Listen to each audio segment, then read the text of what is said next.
Bigarren proposamena Austriatik dator, Viena hiriburutik. Markus Piringer da hurrengo gonbidatua eta bera, bertako konponketa sareko koordinatzailea eta ekonomia zirkularreko proiektu zuzendaria da. Klima larrialdiaz galdetuta, bere beldurra dela saiesezinaren krisialdian egonda, gizateriak ez dirudiela bilakaera aldetik gaidenik plangintza egoki batekin eta aurrikuspenarekin arazoari konponbide bat jartzeko. Esperantza izan baduen arren. Hondakinen murrizteaz eta berrerabiltzeaz pentsatzen duenean berriz, lasaitu hartzen duela dio. Sentimentu oso positiboa ematen diola, konponketari esker jarrera berriak sustatzen direla aitortzen du. Esaterako konpondutako bakeroak modako bihurtzean edota konponketa kafetegietan jendeak zoriontasun pertsonala aurkitzeko modu alternatiboak bizitzeko aukera duenean. Vienan, bigarren eskuko gauzen konponketa sare bat antolatuta daukate. Eta konponketak sustatzeko bono batzuk eskaintzen dituzte. Berrerabil daitezken zenbat gauza biltzen ote ditugu gure garbiguneetan? Eta hauetako zenbat konpondu eta merkaturatzen ote dira ba ondoren? Altzariak direla, elektrikari txikiak. Eta zer esanik ez, obretatik jasotzen ditugun leiho ate eta bestelako elementuak. Zer ari gara egiten guztionekin? Zer egin genezake? Espero dugu esperientzia hau inspirazio iturri izango zaizuela. Guten Morgen Wien, ongi etorri Markus, mila esker gaurkoan gurekin izateagatik eta zurea daitza. Eskerrik asko gonbidapenagatik, espero dut entzuten didazuela, dena ondo doala. Egia esan pozik nago, espero dut ondo zaudetela guztiok.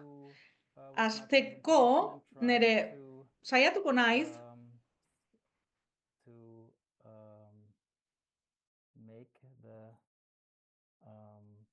nire aurkezpena hor jartzen, zuek ikus dezazuen.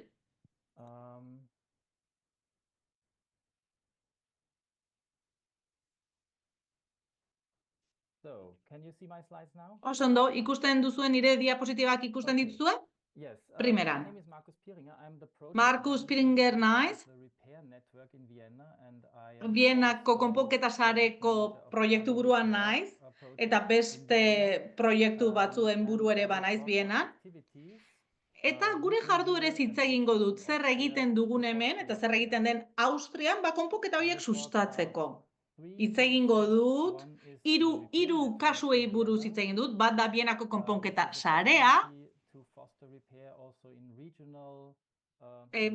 eskualde mailan konponketa sustatzeko modu bat izan daiteke, gero beste bi bonu edo obari sistemataz hitz egingo dut, bat da Vienako konponketa bonua,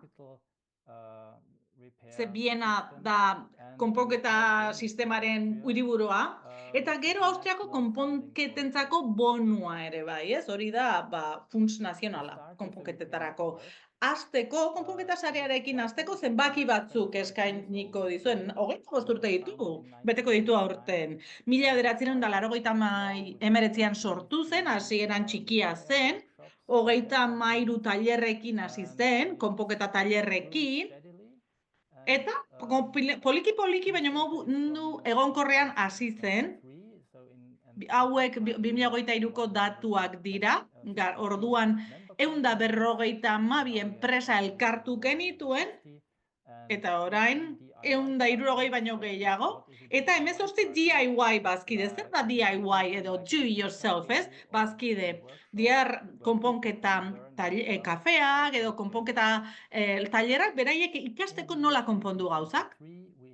2023an 160.000 konponketa egiten genuen urteko, eta horrela 1.300 tona hondakin saihestu genituen urteko.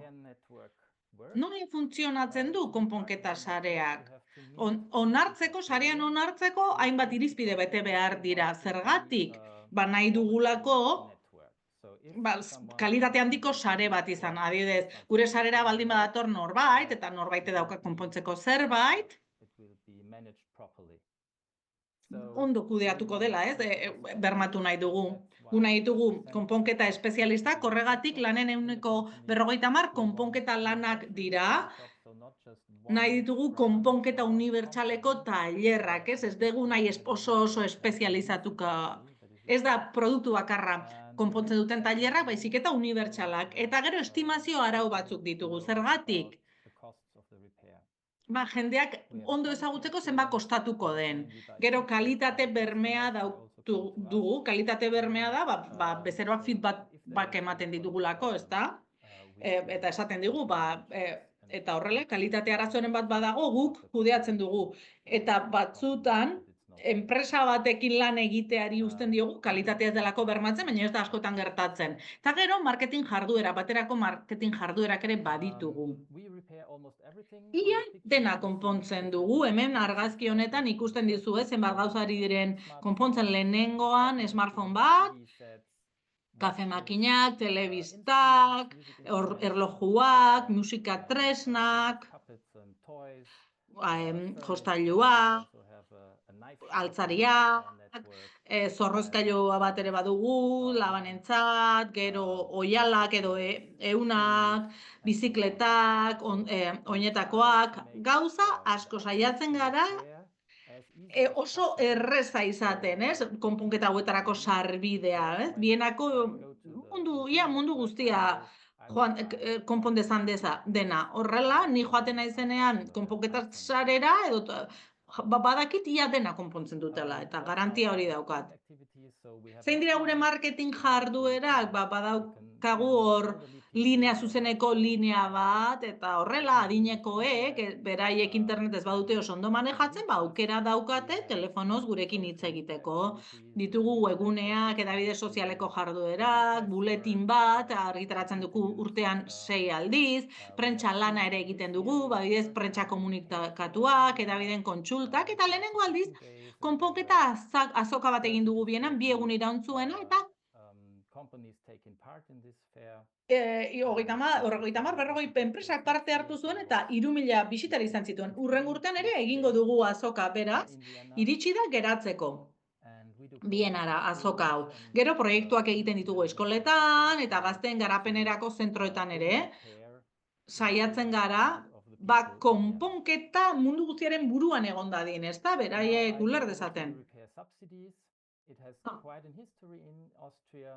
Orain, konponketak egiteko laguntzak edo diru laguntzak, ez? Badaukate Austrian historia baina. Grazen hasi zen 2017an, 3.000 biztanleko leku bada, 5 estatu federalek jarraitu zioten, Graz hiriari, Austria, Goi Austria, Salzburgo, 2020an, Biena hasi zen kupoi sistema batekin, ez? Gero esango dizu zein den kupoi sistema hau. 2022an finantzaketa programa nazionala hasi zen, horri buruz ere geroago hitz egingo dut. 2023an programa nazionala berriz hasi behar izan genuen, ze iruzur susmoen kasuak egon ziren. 2023an konponketa kupoien programari berriz ekin behar izan zitzaion.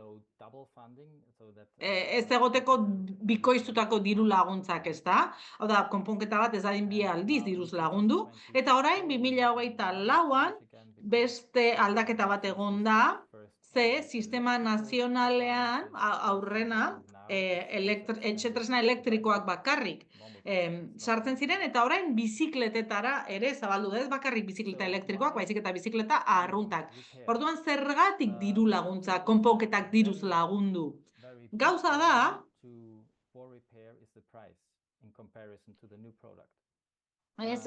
konponketak asko balio badu, jendeak berria erosten duela. Orduan zer da helburua? Konponketak areagotzea, barkatu.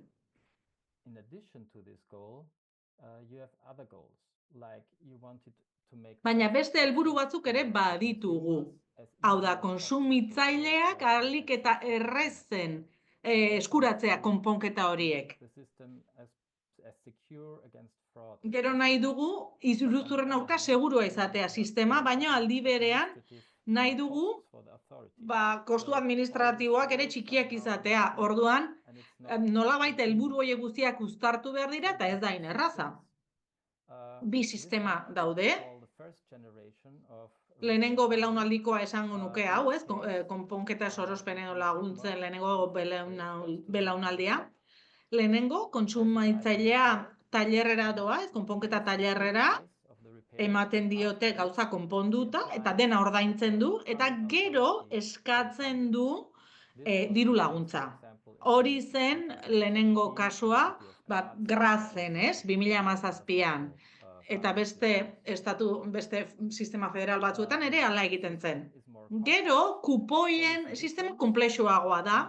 Zein da aldea, kasu honetan, konsumitzaileak hasteko kupoia eskatzen dio diru laguntza emango duen agintariari. Kupoia ematen diotenean, tailerrera joaten da, objektua, kupoia ematen dio tailerrari, nola esaten da, bai?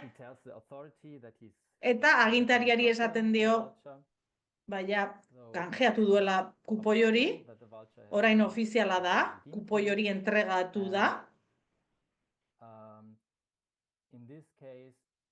Kasu honetan, ez du kontsumitzaileak eskatuko diru laguntza, baizik eta tailerrak. Orduan, kontsumitzailearentzat errazagoa da. Eta horrela, kontsumitzailea gutxiago ordaintzen du. Ez? Fakturatik kentzen zaiolako kupoi hori. Orduan, kontsumitzailearentzat askoz ere erakargarriagoa da. Bienako sisteman, agintaritzak ordaintzen dio dirua tailerrari. Eta Austriako sisteman hau desberdina da. Tailerrak ere eskatzen du diru laguntza, baina dirua kontsumitzaileari ematen zaio eta horrek esan nahi du kontsumitzaileak faktura osoa ordainduko duela hasieratik. Orduan, sistema bakoitzak ditu bere alde positiboak eta negatiboak. Errazagoa izan daiteke bezeroarentzat, edo errazagoa izan daiteke tailerrarentzat, edo errazagoa izan daiteke agintaritzarentzat. Orduan, sistema desberdinak daude, eta bakoitzak erabaki behar du zein dagokion hobeto bere kasuari, ez? Bienan, adibidez, Bienako adibidea, bai, garaiz nabil oraindik, bai, Bienan, modu guztietako gailuak konpontzen dira, dena estaltzen da, 150, diruz lagundu daiteke konponketa kostu gordinen 150, baina gehienez 100 euro. Hau da, faktura 100 euro badira, 50 euro emango dizkizute, faktura 200 balin bada 100 emango dizkizute, baina 300 balio badu 100 euro emango dizkizute. Hau da, eta zu 200 ordaindu beharko dituzu. Hau da, gehienez 100 euro ordaintzen dira, eta gehienez 150. Orduan, kostuen estimazio 55 eurora arte estaliko dira, eta urtebetean gauza bat baino gehiago konpon daiteke. Ze konponketa bat amaitutakoan beste konponketa kupoi bat eskatu daiteke. Eta Bienako konponketa sarean agertzen den enpresa baimendu batek egin behar du konponketa hori ere bai. Kasu honetan, konponketa tailerra kontratu bat sinatu behar du Bienako udalarekin, kontsumitzaileak kupoia deskargatuko du, eta konponketa kupoia fakturatik kentzen da, konponketa tailerra kupoia bidaltzen du, informazioa osorik dagoela eta zuzena dela egiaztatzen da, ez? Eta gero, azkenean, onartzen da eta ordainketa egiten da 2 asteko denbora tartean. Hau da, tailerrak 2 asteko epean bere dirua jasoko du, Bienan. 2020 eta 2021 datuak, hemen, Bienako konponketa bonoari buruzkoa. 3 finantzak eta aldi egon ziren, 2.000 euro inguruko zenbatekoekin. Ondo konpondu dire 35.000 artikulu inguru, aurreztu dira 2.700 tona CO2 baino gehiago, konponketa sareko kide diren enpresen kopurua bikoiztu egin da, guztira, leno 72 enpresak parte hartzen zuten, eta orain 140 baino gehiago. Konponketen arrakasta tasa 82tik gorakoa izan da, eta finantzaketa aldi berri bat ezarri da 2024ko maiatzetik uztailera, eta gure aurrekontua eskuragarri egongo da 2026 arte. Nahi baduzue ze motatako gailua konpontzen ditugun, gehien bat konpontzen dira mugikorrak eta ordenagailuak, inprimagailuak, gero gailu elektrikoak, bizikletak, eta gero adibidez oihalak edo jantziak, edo beste gailu txikiak.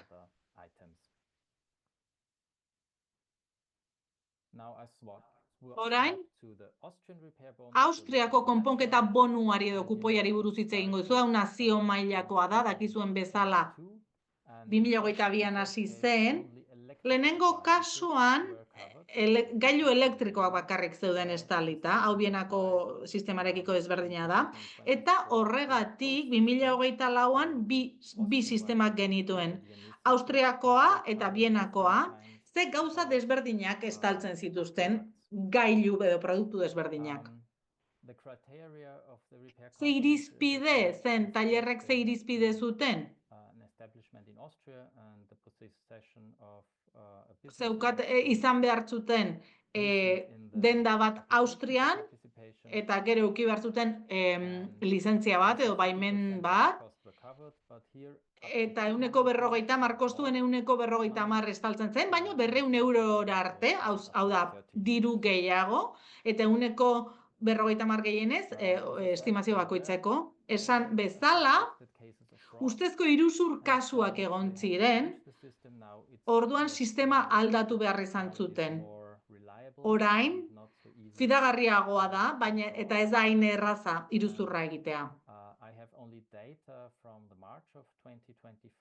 2024ko martxoko datuak ditut, hemen. Orduan, 3650 enpresa elkartu erregistratu ziren, beraiek hartu zuten kupoia, 900.000 gailu baino gehiago konpondu ziren, eta 90.000 euro inguru ordaindu zen. Lehenengo kasuan, hasiera batean,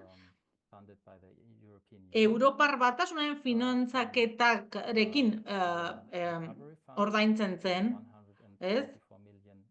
Eta 124.000 euro jaso ziren. Baina, Europako dirua agortu zenean gure aurrekontu nazional bat onartu zen, eta ura ere 124.000 eurokoa izan zen. Eta orain, irailean, finantzaketa bizikletetara zabaldu da.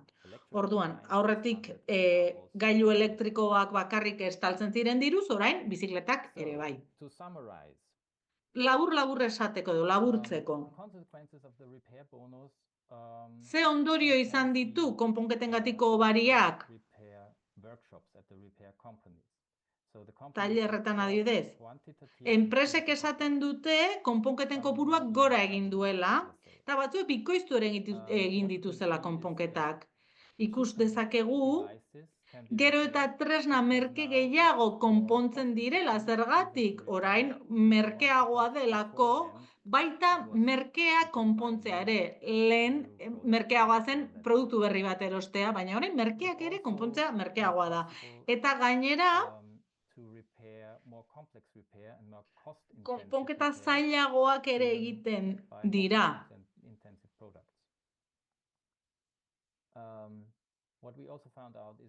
Ikusi dugu baita ere, bezeroek ez daudenak oso seguru, konpondu ala ez konpondu, konponketaren alde egiten dutela askoz ere azkarrago, 150 diruz laguntzen dela jakiten dutenean, ez? Orduan, opari bat iruditzen zaie, ez, diru hori. Hau da, konponketa batengatik 100 euro emango badizkiate, nahi dut hori, ezta? Eta konturatu gara baita ere, etxean aurkitzen diren objektu hautsiak, kajoi batean gordetzen ditugun gauzak, orain jendeak ekarri egiten ditu eta konpondu egiten dira. Beste laburpen bat edo beste ondorio batzuk, ez? Edo beste laburpen zabalago bat. Austrian bada esperientzarik konponketarako diru laguntzekin, 2017tik, ez da? Orduan, sistema desberdinak daude, bakoitza bere abantaila eta desabantailekin. Herritarrek oso harrera ona egin diote finantzaketari, asko gustatzen zaie, diru laguntza hauek, gustatzen zaizkie. Eta esperientziak erakutsi digu, diru laguntzek nabarmen handitu dezaketela konponketak egiteko eskari hori, eskerrik asko, eta pozik erantzungo diet zuen galderei. Egunon, Markus, zorionak egiten duzuen lanatik lehenengota bat, eta galdera bat egin nahiko nizuke. Nola ikusten duzu konponketa sistema hauen etorkizuna, goizean ere Joan Markek esan duenaren aritik, geroz eta materiale kalitate gitxiagokoak egiten dira, eta suposatzen dut horiek konpontzeko zailtasun gehiago daukatela, edo berrerabiltzeko. Eta gero, zenbaki begiratuta, gauza batek atentzioa deitu dit. Hasieran esan duzu 152 konpainia zaudela, eta 160.000 konponketa egin ziren. Eta gaur egun, postekoa da zenbat hasi den gai hau, 3.650 konpainiarekin, baina konponketak aldiz 900.000 dira. Hor, konpainia edo zerbitzu hori ematen duten askundearen eta konponketen artean, ikusten dute despase bat, ia horrek ze azalpen eduki dezaken. 152 enpresa horiek, azkeneko galderatik hasiko naiz. 152 enpresak konpontzen dituzte Austriako konponketa sarean. Atzera egin behar dut, nik ere ikusteko, diapositiba, itxaron pixka bat. Orduan, 160.000 konponketa horiek, ziren egin dituzten konponketa guztiak, ez bakarrik diruz lagundutakoak, baita ere diruz lagundu gabeak. Hada, konponketa guztiak kontatzen ziren, sare horren barruan. Eta gero, diruz lagundutakoei erreparatuz gero gutxiago dira, ze ez dira guztiak diruz laguntzen. Eta Austria mailan, ez dakit nun dituten, bai, gehiago dira, 900.000 konponketa ditugu Austria osoan, eta 3.500 enpresa, hau da, kontatu ditugu alde batetik konponketa guztiak eta bestean bakarrik diruz lagundutakoak. Eta lehenengo galderari erreparatuz, nola ikusten dut konponketen etorkizuna, bai, egia da. Gauzek gero eta ahulagoa dira, ez da hain erraza konpontzea, baina ikusten dut baita ere, bestalde, Europako legea ari dela saiatzen konponketa errazten. Eta baita ere beste ekimen batzuk daude, toki mailan, eskualde mailan, eta ikusten dut, jenderi gustatzen zaiola konponketa, orduan,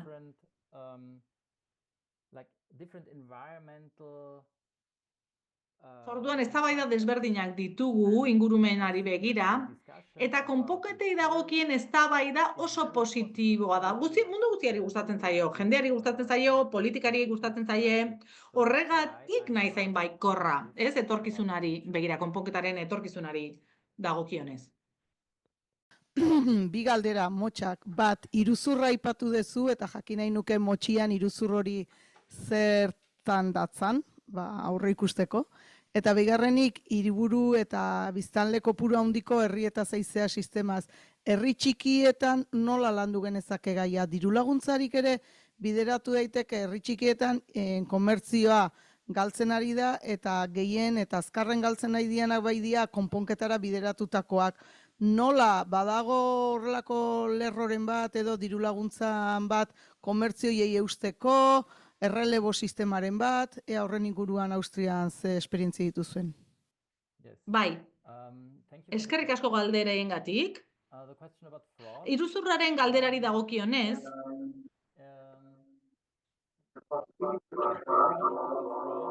iruzurra egiteko aukera da bonuekin ez, kupoiekin.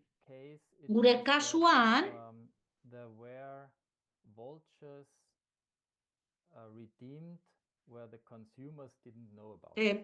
bonu batzuk kobratzen ziren kontsumitzaileek jakin gabe. Hau da, hor trampa egiten zuten, ez? Kontsumitzaileek ez egiten, baina bonu horiek kobratu egiten ziren. Orain, Austriako sistema aldatu egin da, eta aldaketa nagusia izan da hasteko dirua, diru laguntza, tailerrari ematen zaiola, eta ez kontsumitzaileari. Eta orain aldatu egin dute, orain dirua kontsumitzailearengana joaten da, eta ez tailerra. Hori izan da nola saihestu iruzurra. Ez, iruzurra saiesteko sistema nola hobeto. Bigarren galdera. Ez, denda txikien, herri txikiena, bai. Egia esan, Bienako konponketa sareak funtzionatzen du hiri handietan. Badugu bat Gratzen, eta horrek 300.000 biztanle baino gehiago ditu. Ez da hain handia, baina ez da hain txikia ere, Gratz. Idea ona litzateke, adibidez, gardentasun gehiago egotea. Ez, adibidez, webgune bat jartzea, eta hor